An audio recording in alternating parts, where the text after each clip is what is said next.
Já descobrimos que por trás da trama de Amã estava Satanás e seus anjos, seu exército do mal, ali influenciando o ímpio Amã para o genocídio dos judeus na Medopérsia. Eu te pergunto, você consegue imaginar o que seria de nós sem a proteção divina neste mundo e no conflito contra Satanás e seus agentes? Se fosse possível visualizarmos o terrível conflito, a guerra espiritual que existe diariamente por trás das ações das pessoas, dos acontecimentos que se levantam contra nós, com certeza ficaríamos perplexos. Mas não precisamos nos desesperar com isso, essa realidade, pois temos ao nosso lado um grande Deus com seu exército de anjos cuidando de cada um de seus filhos, cuidando de cada um de nós e de cada detalhe que acontece. Olá, estudante da Palavra de Deus. Um feliz despertar a você, com a graça e a paz de Jesus. Estamos iniciando o nosso estudo no capítulo 7 de Esther, com o tema A Derrota de Amã, a Justiça Divina em Ação. Agora, na sequência dessa trama, que foi preparada por Amã, vamos ver o desfecho do que tudo isto veio a se realizar e como Deus interveio de forma maravilhosa. Preste atenção neste texto. O poder e malignidade de Satanás e seu exército deveriam com razão alarmar-nos. Não fosse o caso de podermos encontrar refúgio e livramento no superior poder de nosso Redentor. Pomos cuidadosamente em segurança as nossas casas por meio de ferrolhos, grades, fechaduras, alarmes, a fim de proteger contra homens maus nossas propriedades e vidas. Mas raras vezes pensamos nos anjos maus, que constantemente estão a procurar acesso a nós, e contra cujos ataques não temos, em nossa própria força, método algum de defesa. Olha só, se lhes permitirmos, podem transformar-nos o entendimento, perturbar-nos e atormentar-nos o corpo, destruir nossas propriedades e vida. Afinal, o único deleite de Satanás e de seus anjos que se juntaram a ele está na miséria e ruína. E terrível é a condição dos que resistem às reivindicações divinas, cedendo às tentações de Satanás, até que Deus os abandone ao governo dos espíritos maus. Mas os que seguem a Cristo estão sempre seguros sob sua proteção. Aqui está o ponto alto. Os que seguem a Cristo estarão sempre seguros. Anjos magníficos em poder são enviados do céu para protegê-los. O maligno não pode romper a guarda que Deus pôs em redor de seu povo. Este texto encontra-se no livro Grande Conflito, páginas 511 a 517. Eu extraí algumas partes deste impressionante texto revelador, mostrando esta batalha que existe além dos nossos olhos. O que o capítulo de hoje, que vamos agora considerar, Esther 7, nos mostra claramente sobre isso.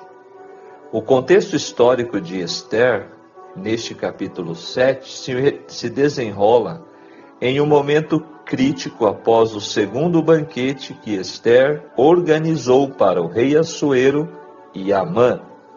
Após a revelação das boas ações de Mordecai e a crescente tensão entre os personagens, Esther se prepara para confrontar Amã e expor sua maligna trama contra os judeus.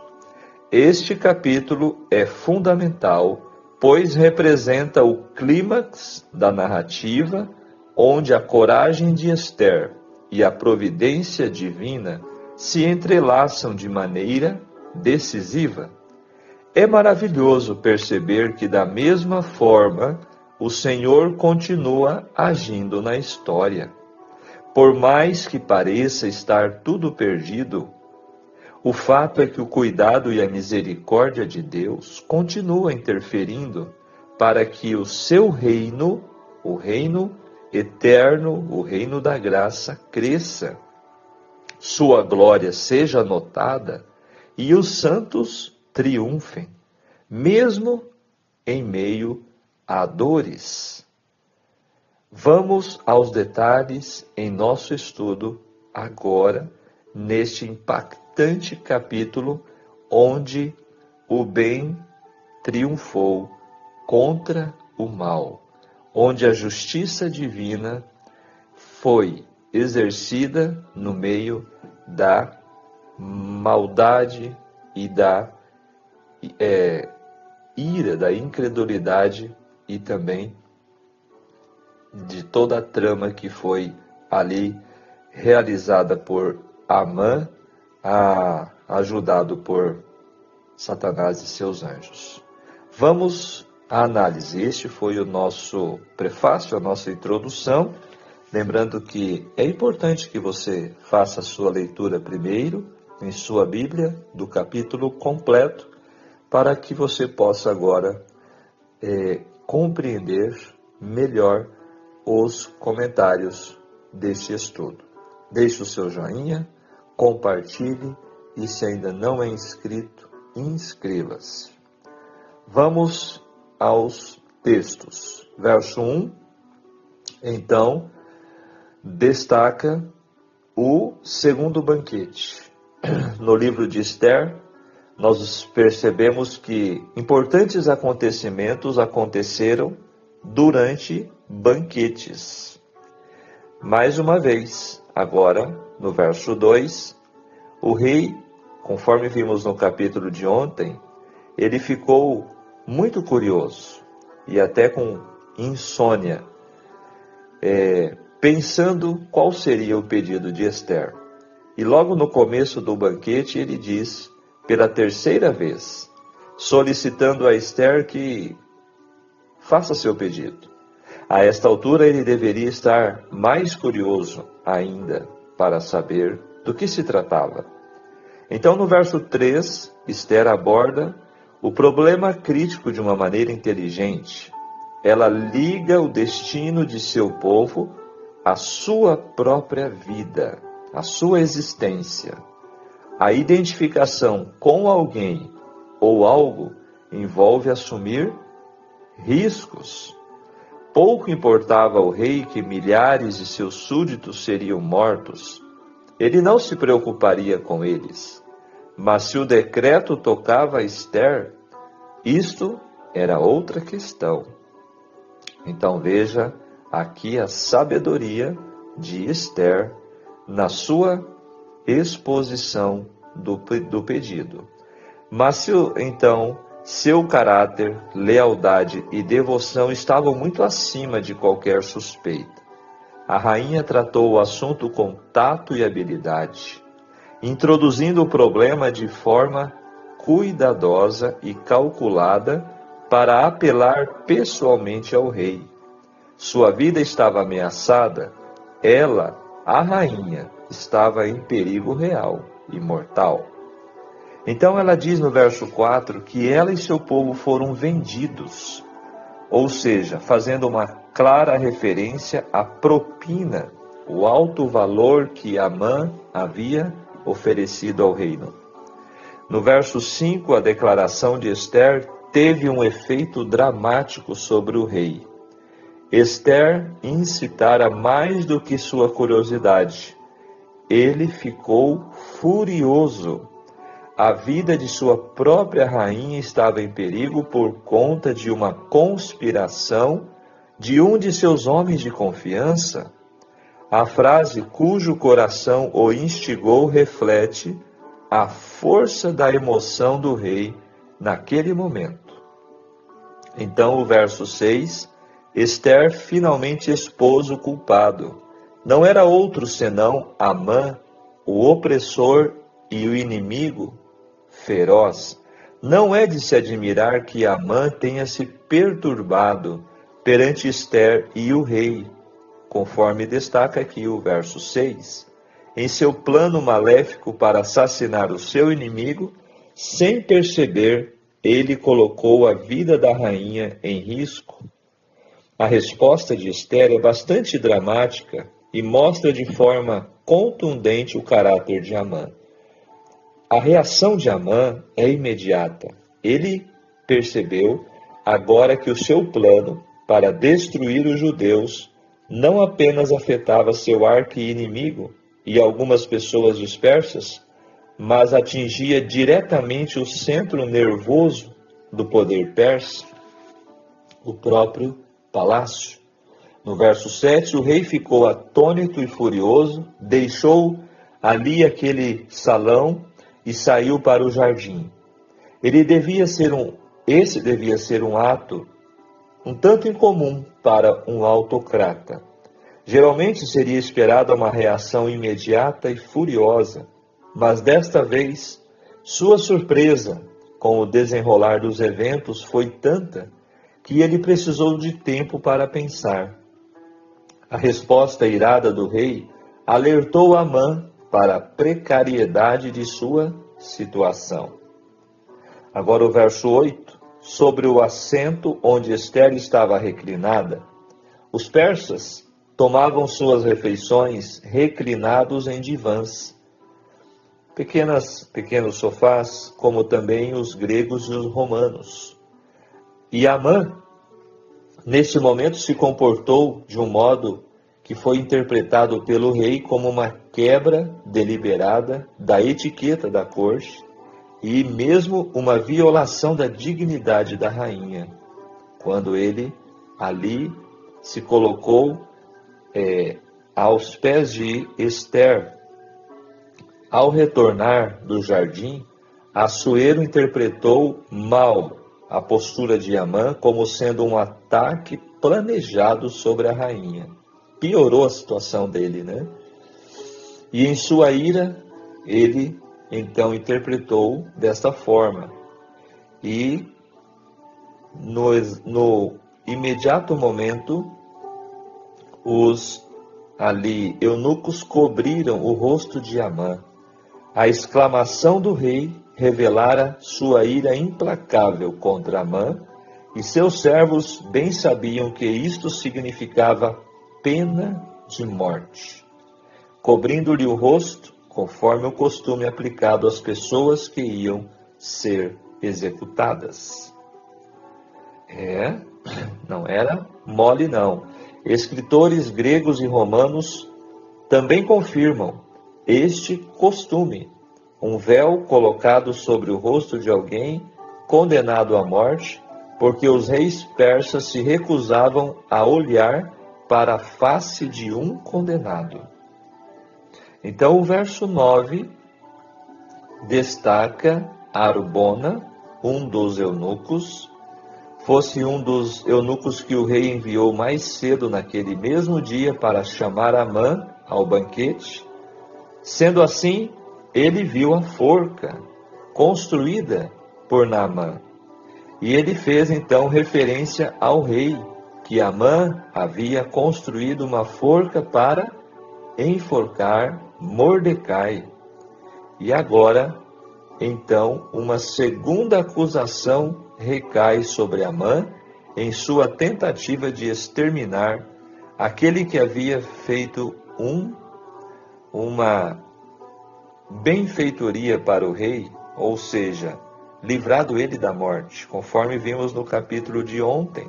No sonho do rei, foi lido que Amã havia descoberto uma trama assassina. Em Provérbios 26, verso 27, ensina-nos que uma pessoa que cava um poço para outros, cairá ele próprio neste poço. Aquilo que aconteceu a Amã mostra os quase sempre violentos resultados de armar qualquer tipo de armadilha para outros. Ou seja, aquilo que Amã tramou para Mordecai recaiu sobre ele mesmo, né? Aqui fecham os comentários e podemos perceber como a providência de Deus esteve cuidando para que Mardoqueu, Ester e seu povo não fosse exterminado por este ímpio homem, Amã, né, sendo usado como um instrumento nas mãos de Satanás. Agora vamos para o texto incrível do livro A Verdade sobre os Anjos, já que este capítulo nos revela claramente como Deus, através de seus anjos, pôde contornar a terrível terrível situação de ameaça do povo de Deus lá na Medopérsia e transformou aquela terrível situação agora virando totalmente o jogo, né? A situação. Um conflito além de nossos olhos. A relação do mundo visível com o invisível, o ministério dos anjos de Deus, a operação dos espíritos maus, acham-se claramente revelados nas Escrituras e inseparavelmente entretecidos com a história humana. Assim, ao povo de Deus, exposto ao poder enganador e vigilante malignidade do príncipe das trevas e em conflito com todas as forças do mal, é assegurada a incessante guarda dos seres celestiais. Tampouco é tal segurança dada sem necessidade. Se Deus concedeu a seus filhos promessas de graça e proteção, é porque há numerosos agentes do mal a serem enfrentados. Agentes numerosos, decididos e incansáveis, de cuja malignidade e poder ninguém pode sem perigo achar-se em ignorância ou inadvertência. Os espíritos maus, criados a princípio sem pecado, eram iguais em sua natureza, poder e glória aos seres santos que ora, ou seja, que hoje são mensageiros de Deus. Mas, caídos pelo pecado, acham-se coligados para a desonra de Deus e destruição de homens. Unidos com Satanás em sua rebelião e com ele expulsos do céu, têm, através de todas as eras que se sucederam, cooperado com ele em sua luta contra a autoridade divina. Somos informados nas Escrituras acerca de sua confederação e governo, suas várias ordens, inteligência e astúcia, e de seus maus intuitos contra a paz e felicidade dos homens. Ninguém se acha em maior perigo da influência dos espíritos maus.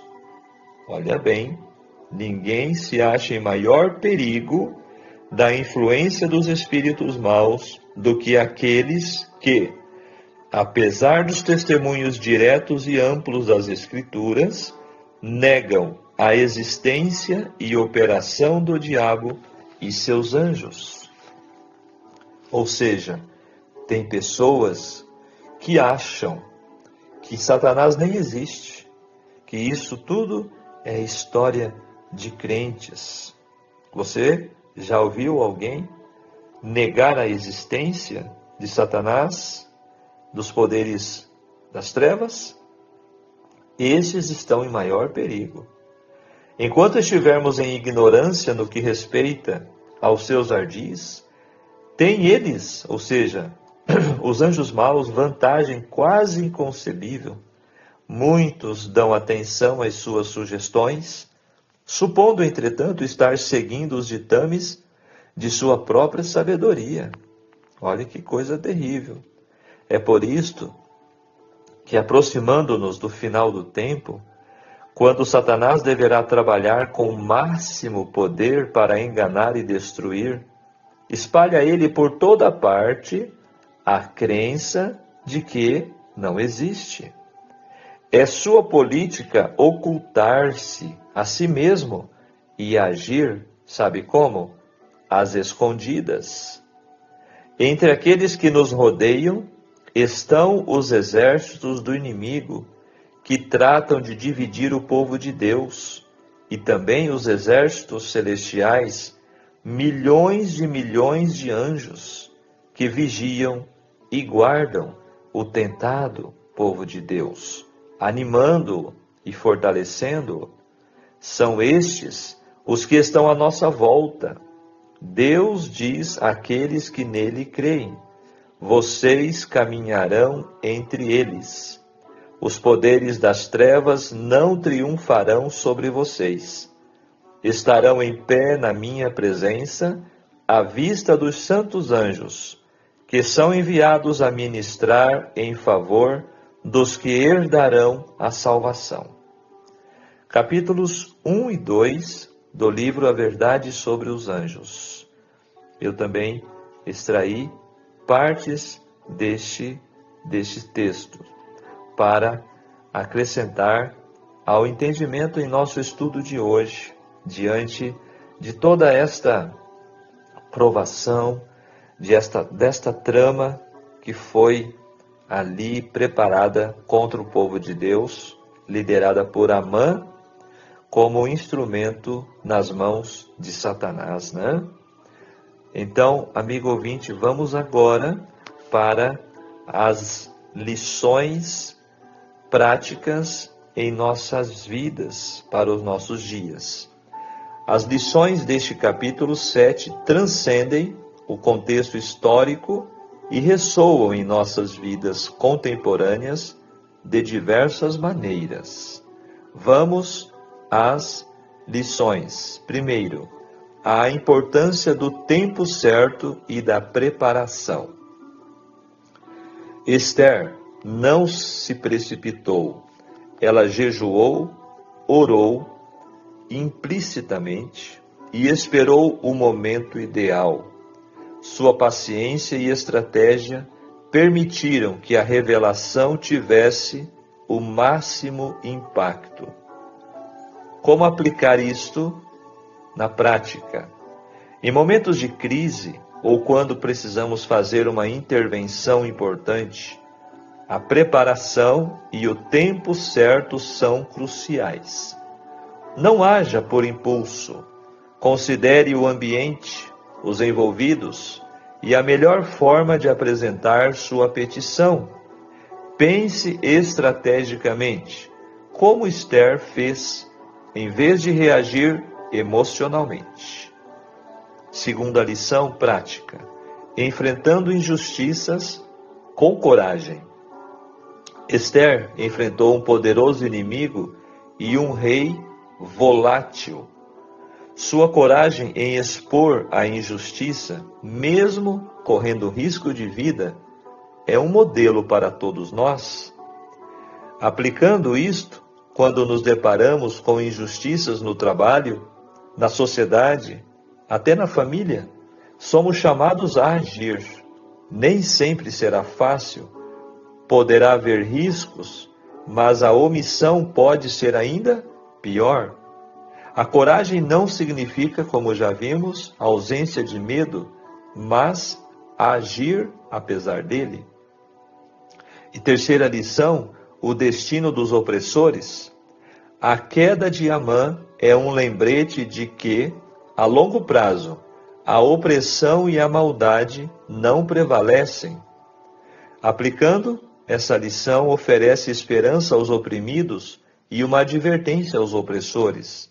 Para aqueles que enfrentam adversidades, a história de Amã é um encorajamento para persistir, confiando que a justiça divina virá. Para aqueles em posições de poder, serve como um lembrete de que a arrogância e a maldade têm um preço alto.